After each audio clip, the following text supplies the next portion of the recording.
Please, please, Drake, please do not appeal this lawsuit.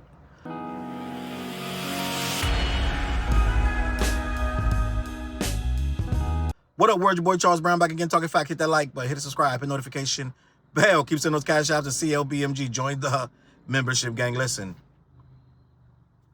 Oh, happy day. Oh, what a happy day. When Jesus wash, when Jesus wash, when Jesus wash my sins away. You got to sing with me, gang. The little boy, you remember the little boy on Sister Act when he got to do his solo? You got to hit that part. You got to do them notes. The little boy hit some really beautiful notes, gang. That's how I feel today. It feels like a happy day because we finally, the bubble bath lawsuit has been scrubbed up, thrown out. The judge, Jeanette, was like, enough. I'm sick of this. I'm sick of you. Go get your ball and go to hell home. Drake, we done with this. She made it so that Drake will never be able to run the fade again. But guess what? His fans, guys, it took them probably all of, I think I'm going to say this, they coped really fast. I want to say a couple hours. They spiraled out of control, but then they gathered themselves and figured out he can appeal this. He can appeal this. The judge, I wrote this down because I wanted to talk about this. The way the judge threw out the Drake's final defamation lawsuit, but the bubble bath rapper, his team, his whole little clan over there, they've decided that he has a want, desire, and need, and I think he's feeding into that. He can appeal this. You cannot appeal this. Please don't. We don't want to go through this no more. But the judge said that the statements are non-actionable. The statements are not like us that he called defamatory, and he said that it was just bad. It didn't describe him at all. I'm a good person. Remember that speech at one of the shows a couple weeks back? I'm a good person. I did this the right way. Right? That's what Drake told his fans. The judge said, we don't care about none of that because these are just battle raps. It's an opinion. And she said that's non-actionable if it is understood in the context.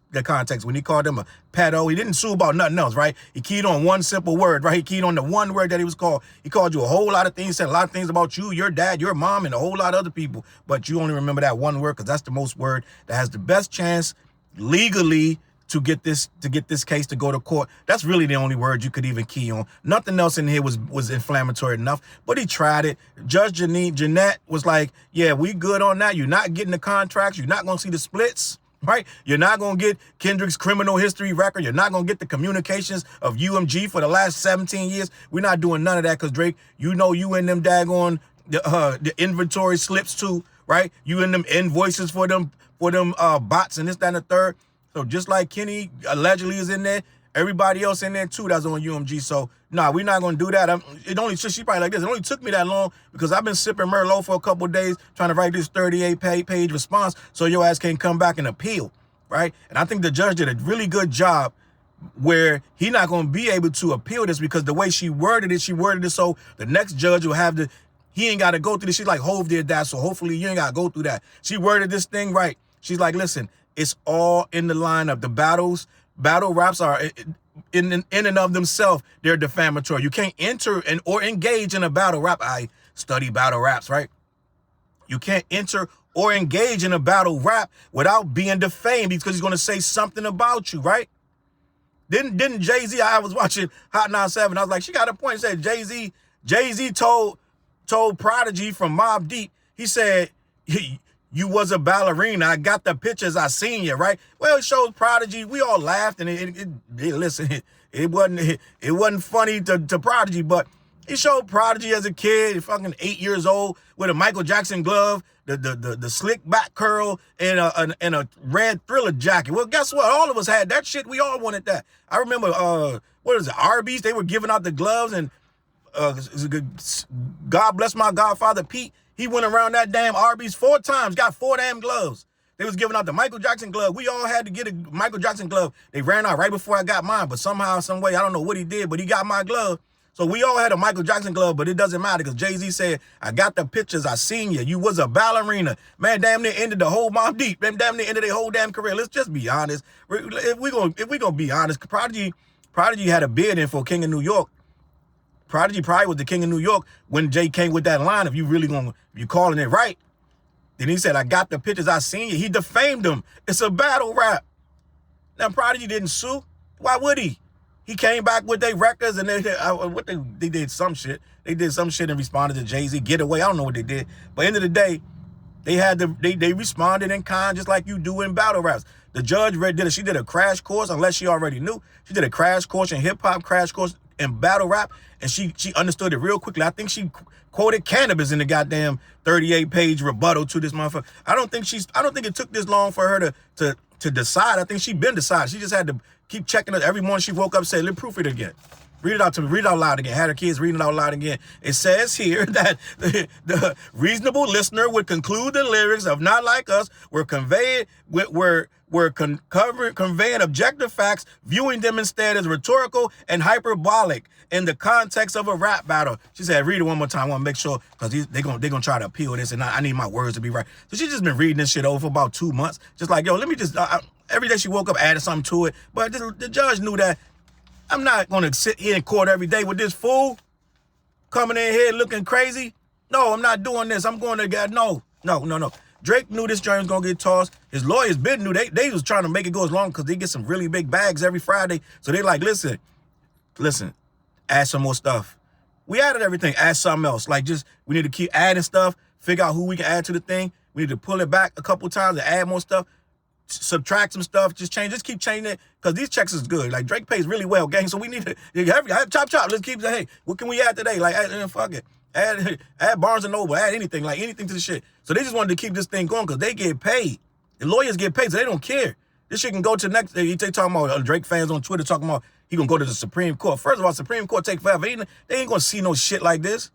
That's why the judge wrote it the way she wrote, non-actionable, reasonable. She wrote all that so the Supreme Court don't have to read it.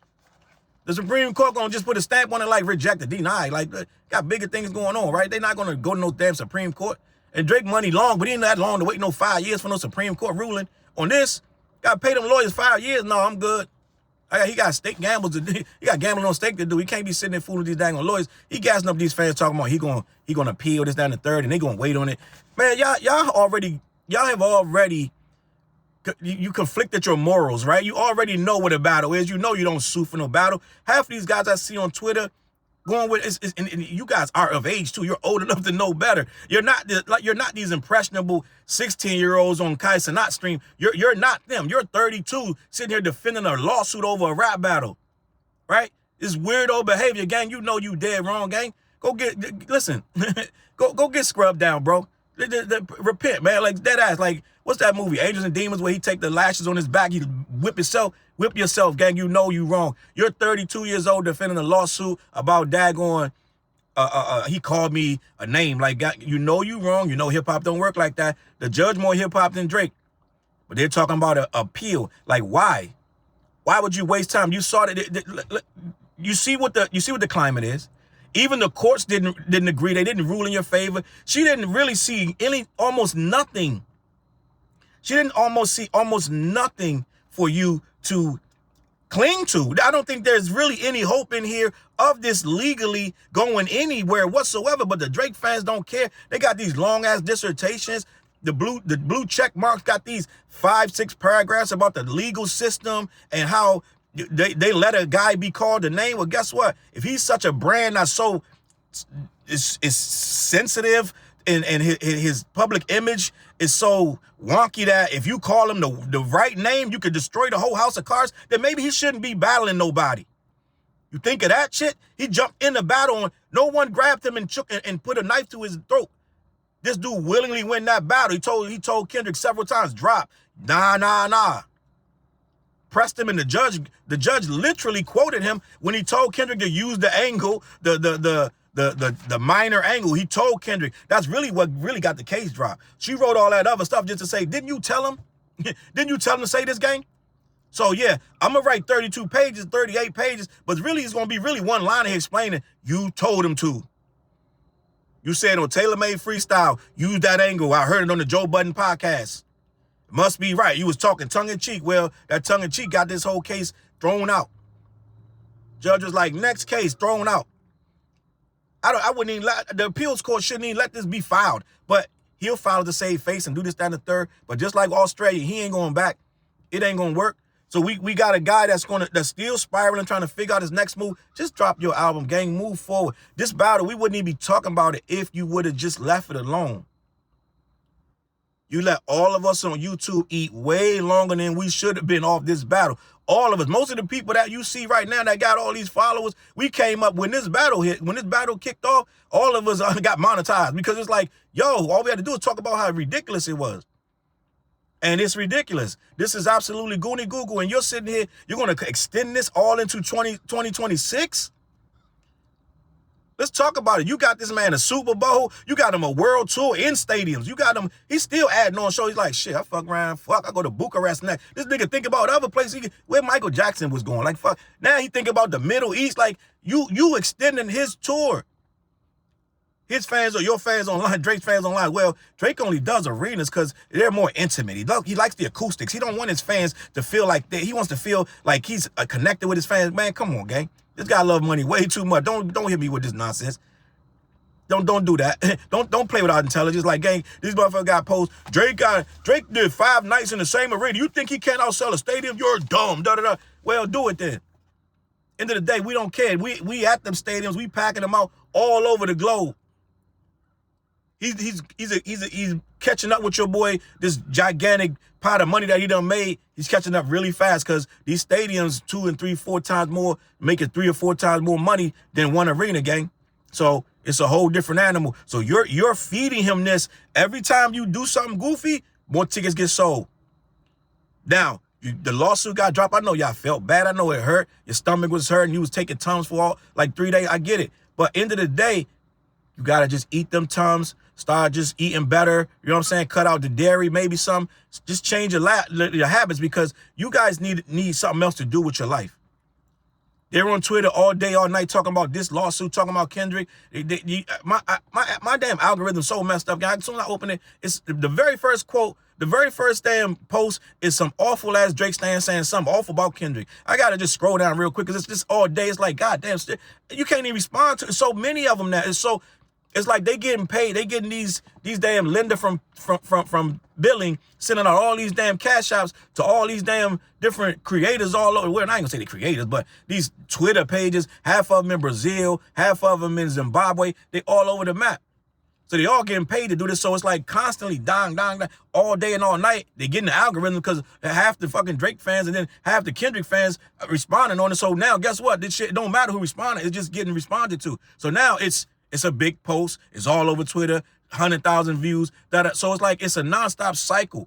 So when we go in it and get mad and we write, this guy's in a bubble bath rap. When we do that, then we give it more power, right? We give these fake pages more power when we respond to them. But they say some shit, gangs. It's like, I can't even let you slide. Like today is like, it's Thursday morning or Thursday afternoon. I can't let you slide with this. I ain't gonna feel right if I let you say these crazy things. But it's just so many. They come. It's so much nonsense, and they're so angry. They got so much vitriol. They're so deceptive, and just they don't. There's no limit to what they'll say. They're really saying, I got a video coming up, King. It's gonna write itself. I'm gonna do a video about mean tweets, like the mean tweets about Kendrick on this damn thing, about this lawsuit, this and that. I could do this for 4 hours. But I'm going to pick some of the worst ones and just show you how bad it gets over there. They are really, really spiraling. So that the only thing they had was the lawsuit. You got to understand, when you take away the thing that people got most, a lot of them people, if you go back to their pages for a week, you just follow back there, they all had laughing emojis because they were laughing at Kendrick's shows. Oh, the midget flopped again. He never flopped, but every show let them tell it was a flop. They got missing seats, So they was having a blast laughing at that. Well, when that day that lawsuit dropped, no laughing emojis and none of they posts. Not one laughing emoji. These was huffing puffing faces. Gang, they was mad. They was like, listen, F the judge, I got a grudge. They was really upset. And then now all they got now is this alleged, because the episodes is hit or miss, right? He ain't really dropping music that's sticking. All they clinging to right now is No Kid. They trying to say which one is coming back out of nowhere. UMG doing the job very well, gang. They got what your boy Lucian Grain said, I have a very high vested interest. I have close to billions invested in Drake. So all that's coming back to him anyway. So they doing their job. He snapped them out of that about 3 months ago. He's like, yo, listen, all of you guys down here in promo, listen, get to working. I know y'all been slacking for a couple months because we told y'all, get back on your job. You too, Randy, let's go. Oh, I need all of y'all. We gonna do this. We need his numbers up. And right now, what he just hit 120 billion, only rapper, only artist in history to do it. Guess when he did it? When he's supposed to have the most damages, right? UMG got him. They playing I keep telling you how they playing a really high level of chess. I told you for months, I said this lawsuit will never go to court. It'll never see a courtroom. I said, if it did, Drake gonna get exposed. But I said, most likely, I said the high 90%, this thing does not see a courtroom. I said it over and over and over. You could go back. I got many videos saying this thing is so dumb, it'll never see the courtroom. And a lot of you really like the bubble bath rapper. You really want him to rub you on your back, but it's never going to happen. But you clung to this nonsense anyway, and you did mental gymnastics to make it like, yeah, if someone defamed you, it's not defamatory when you enter the rap battle willingly, gang. You know how people go on that show, Survivor, and they fucking don't eat nothing, they starving and they dying on the show? Well, they enter the show willingly. Motherfucker get hurt, he cut his hand off. Well, guess what? He got a piece of paper back there that said, I can't sue Survivor if I cut my fucking hand off. Because he entered the shit willingly. Drake entered the battle willingly. Right? Cut his own fucking hand off. Trying to get water out of a coconut. He didn't know how to cut the shit. So this is what we're dealing with. You enter the battle yourself willingly, and now you're trying to sue. It don't work like that. So please, Drake, I can't take another 6-7 months of this lawsuit or talk. It's other stuff we got to talk about. There's other stuff we got going on. I don't want to keep reiterating something for a year and a half that we done told your ass when you first said it. Before you even made the first petition, we were like, don't sue. It's not going to work. Now you look goofier than ever. Your fan base has nothing. They have little to believe. You never gave us nothing to believe in. They have little to believe in. They clinging to the old shit. Take care is number one. They clinging to the old shit. Right? Half of them, I told you, half of them was on the bubble about which one. They was on the bubble. Somehow that's starting to get airplay. We all know that's UMG, right? End of the day, they're doing their job, but your fans have nothing to believe in. You got to give them something to believe in. Get in the booth, put out this record. I told you, I don't care how many songs. If you got 31 songs, tonight, put them up, get the thumb drive, go to the studio, mix that shit, drop the shit in the morning. You're taking too long. People not going to care about the album. Well, most people don't anyway, but you're taking too long. Just put the songs out, let it do what it's going to do. Do the Chris Brown. Chris Brown put like 45 songs out on one goddamn record. Right? This a triple CD. This motherfucker Chris Brown, he don't give a fuck what it is. So, Taylor Swift got 30-something tracks. Nigga, just put your songs out. Stop trying to figure out the single. You keep doing these damn tests and shit. Like, you do these weird-ass episodes and you test a couple songs and then you sit back and watch and see what the comments say. Nigga, stop doing that shit. Just put the music out, bro. You wasting time, man. Kendrick gonna fuck around, have another album out. You gonna have a second album out doing, you ain't gonna be able to drop for another 6 months. Right? You might be waiting on your ass to drop, but that's a whole nother thing. We don't know. End of the day, man, listen, please don't appeal. Please. You're not going to win. You're going to waste a lot of money, a lot of time. Then I got to hear from these goofy ass Drake fans for another 6 months over some shit that ain't going to go nowhere. It's going in circles. And then we got to sit here and hear them bragging about some shit that's really dumb shit. So it's like, you're a cult, man. You're a cult leader. That's what you are. Then lead these motherfuckers the right way. Lead them away from this lawsuit, please. I don't want to talk about this shit no more, bro. I want to talk about, I will. Nigga, I roast your ass every fucking morning, but I don't want to. All right? I want to move on to some other things, right? Bigger and better things, all right? On that note, I'm out of here, man. CLBMG, man. Get in the comments. Let me know what you think, man. Head on over to black-yeti.com. Let them know who sent you. They ship all over the continental U.S. Also, every Wednesday night, we go live, me, TJ, and Fliz on the What Show. Tap in. Let us know what you think, all right? Please don't appeal, Drake. Please. Peace. Look, mission impossible to drop a few lines without dropping old times when Southern Hill was still a gold mine. When pistol grips was my shit and I sold mine. When Alias was not a show and they told mine. Elevate your mind with high quality THC infused products. BlackYeti.com. Black-Yeti.com.